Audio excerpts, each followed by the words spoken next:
Assalamualaikum warahmatullahi wabarakatuh. Perkenalkan, saya Bius Ramadhani dengan NIM 23517981 PM 8516 dari Prodi Pendidikan dan Komunikasi Pertanian. Di sini saya akan memaparkan jawaban UTS Statistika Pertanian kelas B yang terdiri dari beberapa soal. Langsung saja pada soal yang pertama. Soal ini untuk mengukur pemahaman mahasiswa mengenai kegunaan statistika di bidang pertanian. Soal nomor 1 yaitu buatlah satu contoh rancangan penelitian di bidang pertanian yang berbeda dari yang telah dibahas di kelas dan bukan contoh dari buku referensi. Penataan penelitian berisi tujuan penelitian dan data yang dikumpulkan. Berikut rancangan penelitian yang saya buat. Rancangan penelitian berisi judul penelitian yaitu analisis pengaruh cahaya terhadap produktivitas dan ukuran buah semangka. Tujuan penelitian yaitu untuk mengetahui perbedaan ukuran buah semangka pada tanaman yang terkena cahaya secara maksimal dan tidak. Data yang dikumpulkan berupa jumlah buah semangka pada setiap tanaman dan ukuran buahnya. Penelitian ini dilakukan dengan penanaman bibit semangka pada lahan terbuka dengan terkena cahaya matahari penuh, penanaman bibit semangka pada lahan yang tertutup dengan plastik. Penanaman ini dilakukan selama 85 hari. Periode random pada penelitian ini yaitu jumlah buah dalam satu tanaman yang merupakan variabel random diskrit dan ukuran buah pada saat panen yang merupakan variabel random kontinu.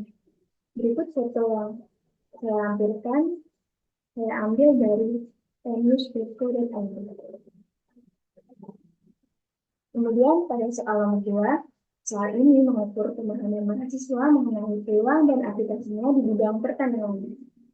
Dengan kasus, setiap bulan seorang pengusaha membeli 5.000 bibit anggrek dari Store A dan Store B. Sebanyak 2.000 bibit dibeli dari Store A, sedangkan 3.000 bibit berasal dari Store B. Dari pengalaman sebelumnya, diketahui bahwa rata-rata sebanyak 500 bibit dari Store A tidak tumbuh dan sebanyak 2.700 bibit dari Store B tumbuh dengan baik. Data ini akan disajikan dalam bentuk data tambahan. Dari pernyataan tersebut, dapat disajikan dalam bentuk tabel bahwa register A akan diberi bibit dengan total jumlah sebanyak 2.000 bibit dan diketahui bahwa sebanyak 500 bibit tidak tumbuh. Maka dapat disimpulkan bahwa jumlah bibit yang tumbuh dengan baik sebanyak 1.500 bibit. Kemudian dari Store B akan membeli bibit dengan total jumlah 3.000 bibit. Diketahui bahwa sebanyak 2.700 bibit tumbuh dengan baik, maka terdapat 300 bibit yang tidak tumbuh. Dari jumlah bibit yang dibeli tersebut, dapat diketahui total bibit yang tumbuh dengan baik yaitu sebanyak 4.200 yang merupakan total dari 1.500 dari toko A dan 2.700 dari toko B. Kemudian, bibit yang tidak tumbuh terdapat 800 bibit yang berasal dari toko A sebanyak 500 dan dari toko B sebanyak 300. Dengan jumlah total bibit yang dibeli dari toko A dan toko B yaitu 5.000 bibit.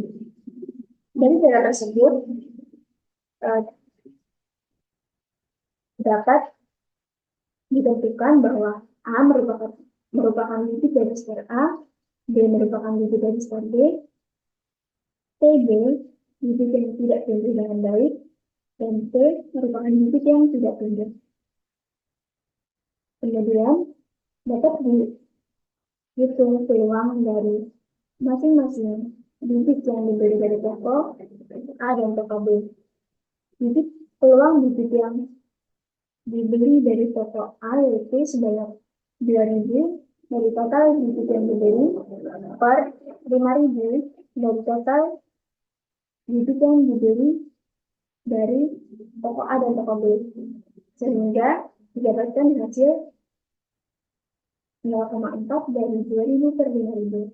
Kemudian peluang dari toko B yaitu 3000 yang merupakan jumlah total yang dibeli dari toko B dan 5 per 5000 yang merupakan jumlah total bibit yang dibeli secara keseluruhan dari toko A dan toko B. Didapatkan hasil 0,6 dari 3000 per 5000. Kemudian dihitung peluang bibit yang tidak tumbuh dari toko A yaitu sebanyak 500 bibit yang tidak tumbuh dari toko A per 2000 yang merupakan total bibit yang dibeli dari toko A, sehingga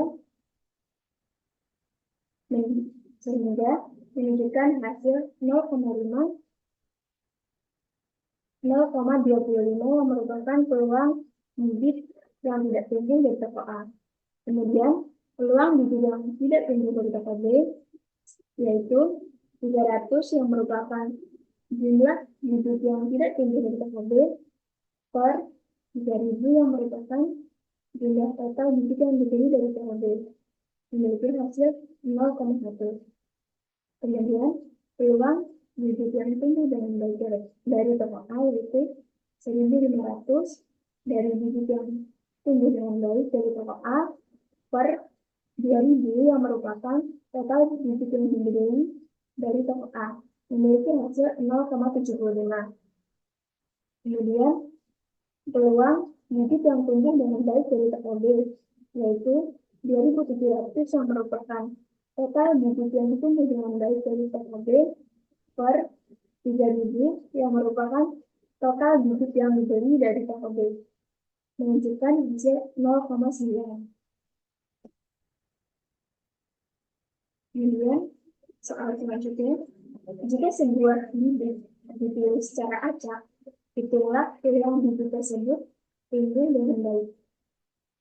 Karena di sini tidak diketahui dari toko A dan B, sehingga peluang bibit yang tumbuh dengan baik merupakan peluang dari total bibit yang tumbuh dengan baik dari toko A dan toko B, yaitu sebanyak 4200 per 5000 yang merupakan total bibit yang dibeli dari toko A dan toko B, sehingga peluang bibit yang tumbuh dengan baik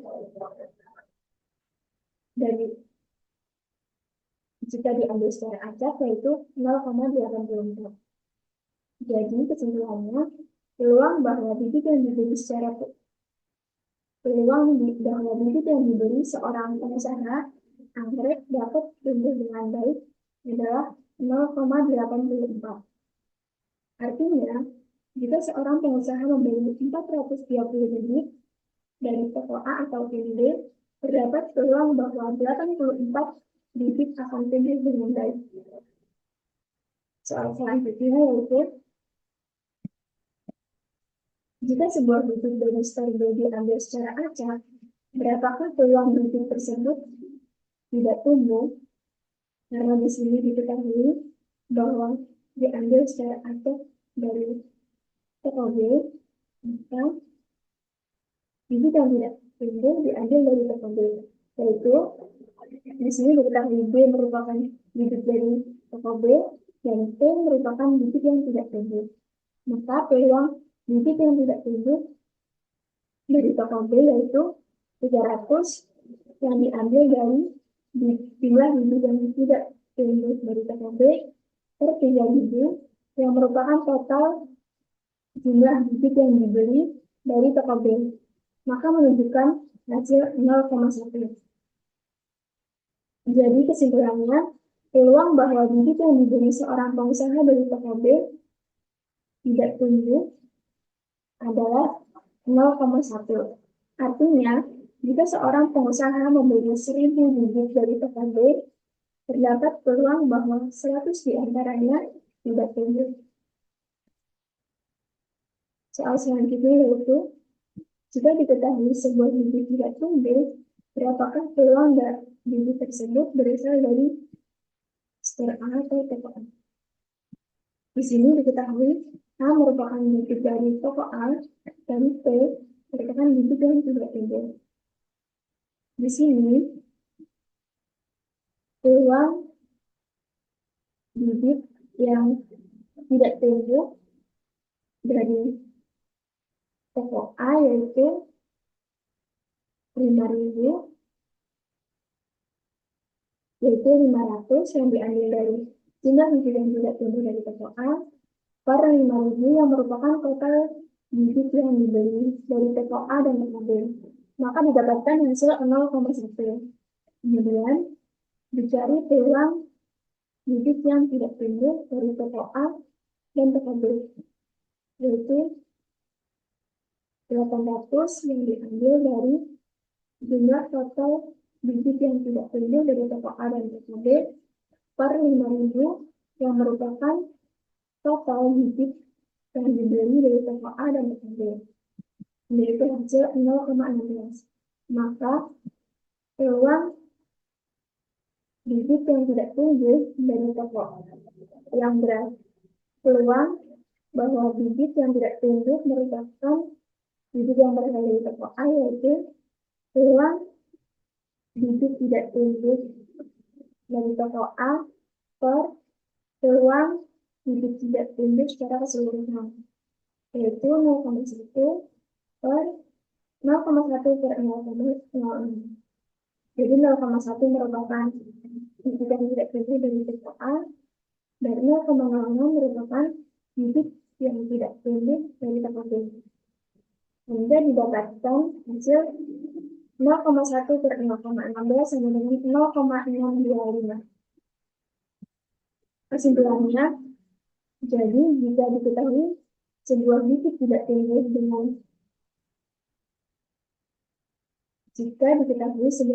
tumbuh dengan kemungkinan sebesar 0,625 atau 62,5%, bibit tersebut berasal dari sper A.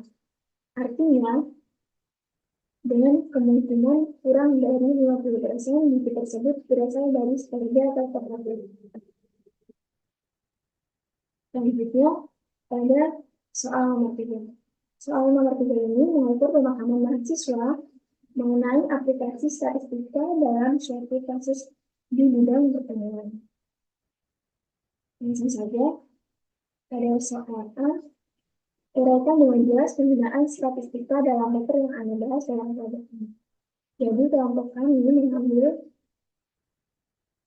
mengambil paper dengan judul Assessing Damage to Agricultural Yields from Military Action Enterprise and Integrate Approach Using Statistical Indicators and Machine Learning. Paper ini disusun dengan tujuan, yaitu dengan tujuan pengumpulan data yang pertama untuk mengetahui kerusakan lahan akibat perang menggunakan data satelit sentinel. Jadi untuk mengumpulkan data menggunakan data satelit sentinel.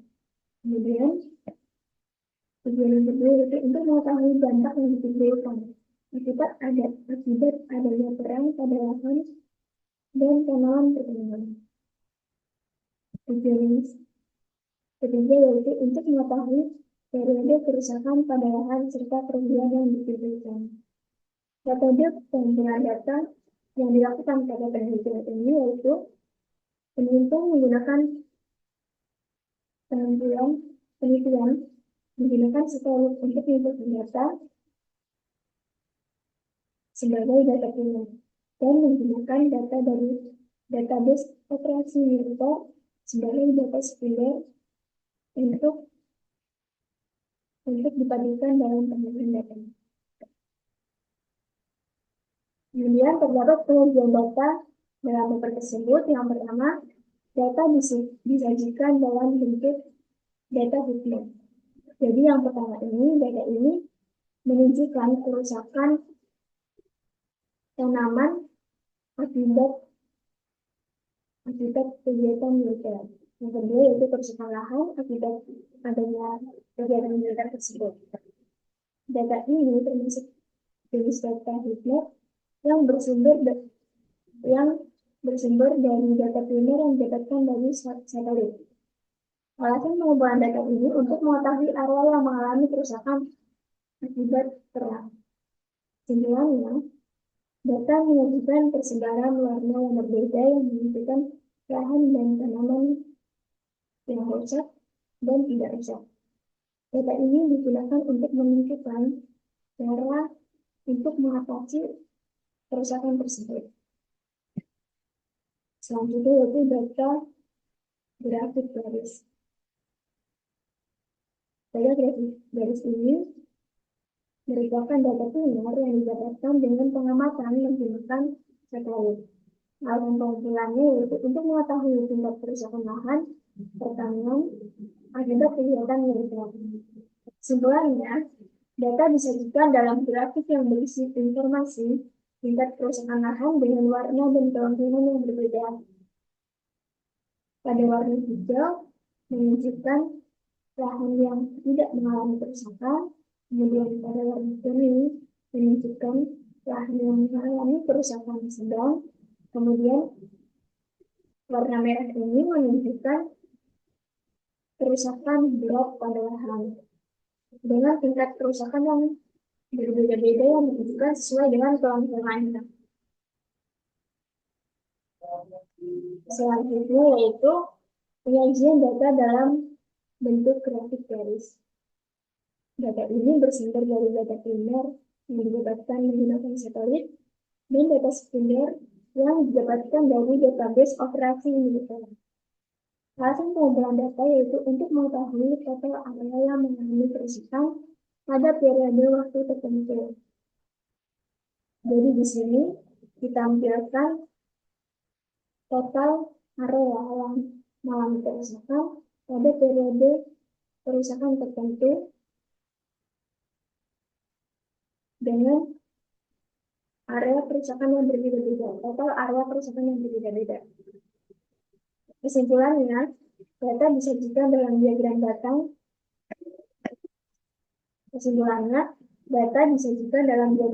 Yang berisi luas lahan yang rusak pada periode waktu tertentu. Kemudian, penyajian data yang terakhir yaitu tabel baris dan kolom. Tabel baris dan kolom ini berisi periode yang berjaga, tanggal terjadinya kerusakan, sehingga dapat diketahui periode terdeteksinya kerusakan. Data ini bersumber dari data primer yang dikumpulkan teliti secara manual dengan interpretasi gambar dari satelit. Alasan pengumpulan data yaitu untuk mengetahui perubahan pada bidang pertanian yang mengacu pada waktu terdeteksinya kerusakan. Jadi data ini diambil bukan dari kapan terjadinya kerusakan, tetapi kapan terdeteksinya bahwa lahan itu mengalami kerusakan. Kesimpulannya, data disajikan dalam tabel yang menunjukkan periode terjadinya kerusakan pada selang waktu yang berbeda. Data digunakan untuk mengetahui pengaruh waktu terhadap kerusakan. Jadi data yang kami ambil dari PC dan teman-temannya pada tahun yang dibuat pada tahun 2023. Kemudian, reflective assessment. Setelah mempelajari statistik pertanian ini, maka dapat mengetahui jenis-jenis data dalam statistik. Kemudian, mengetahui jenis penyajian data dan fungsinya dalam periode statistiknya yang disajikan dalam berbagai bentuk, mulai dari data tabel baris dan kolom, grafik garis, grafik diagram batang, dan data heatmap. Kemudian, mengetahui sumber data yang ada dalam tabel ini. Dengan belajar di statistik ini, dapat mengetahui data tersebut merupakan data primer atau data sekunder. Kemudian, dapat menentukan peluang dari sejumlah data sehingga dapat menentukan keputusan yang akan diambil. Jadi, dengan Dan kasus pada soal kedua dapat membantu untuk mempelajari, mengambil keputusan apabila ingin menjadi sesuatu berdasarkan keberhasilan yang telah dilakukan sebelumnya. Sekian pemaparan jawaban PTS Statistika Terkinian dari saya. Saya kurang lebih mohon maaf. Wassalamualaikum warahmatullahi wabarakatuh. Terima kasih.